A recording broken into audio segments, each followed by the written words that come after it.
औरत मेरी तरफ से जिए या मरे मुझे कोई फर्क नहीं पड़ता है। फर्क चाहिए। ये माँ बेटी का ना काम ही है ताकि आपसे फाइनेंशियल हेल्प ले सकें, दैट्स ऑल। क्या महविश ये सच जानकर के आसिया बेगम उसकी सगी माँ और महानूर उसकी सगी बहन है, इस सच को एक्सेप्ट कर लेगी या अपनी खुदगर्ज और लालच तबीयत के तहत इन दोनों रिश्तों से मुंह फेर लेगी? महानूर के लिए सच जानकर दिलावर को अपना बाप कबूल करना इतना आसान नहीं है। महानूर की माँ हॉस्पिटल में जब मरते वक्त महानूर को यह हकीकत बताएगी कि दिलावर उसका सगा बाप है, तो महानूर के लिए भी ये बात इतनी आसानी से बर्दाश्त करने वाली नहीं होगी। उसकी तो पाँव के नीचे से जमीन निकल जाएगी। लेकिन अपनी माँ को इतनी बीमारी की हालत में देखकर उसे सिर्फ अपनी माँ की परवाह होगी। और फिर उसकी माँ जब ये कहेगी कि उसके पास इतना टाइम नहीं है, ये सच बताना उसे ज़रूरी था ताकि वो इस दुनिया में उसे अकेले छोड़कर नहीं जाना चाहती।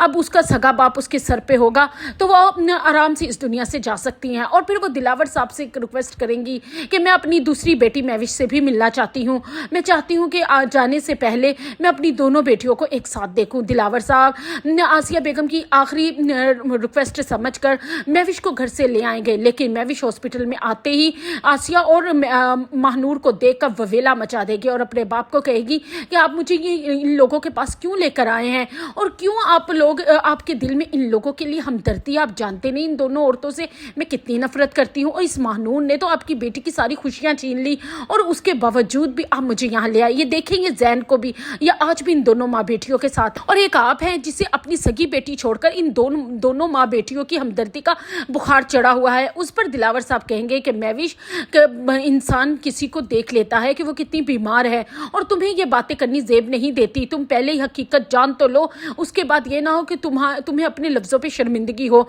महविश गुस्से से कहेगी कि ये मेरी तरफ से जिए या मरे, मुझे इससे क्या लेना देना। उस पर दिलावर साहब गुस्से से कहेंगे कि चुप हो जाओ, ये मरे या जिए इससे तुम्हारा बहुत ज़्यादा लेना देना, इसलिए कि ये तुम्हारी सगी माँ है और ये मेरी बीवी है और महानूर तुम्हारी बहन है। ये सच जानते ही महविश के तो होश ही उड़ जाएंगे और वो अपने बाप दिलावर से दूर हो जाएगी और कहेंगी कि मैं नहीं मानती, आप झूठ बोल रहे हैं और ये कैसे आपकी बीवी हो सकती है? मेरी माँ बचपन में ही मर चुकी है, मेरी कोई बहन नहीं थी। उस पर दिलावर साहब कहेंगे ऐसा कुछ नहीं है, जो बात है हकीकत मैंने आज तक तुमसे छुपा कर रखी, वो सच इतने सालों बाद मेरे सामने आन खड़ा हुआ है।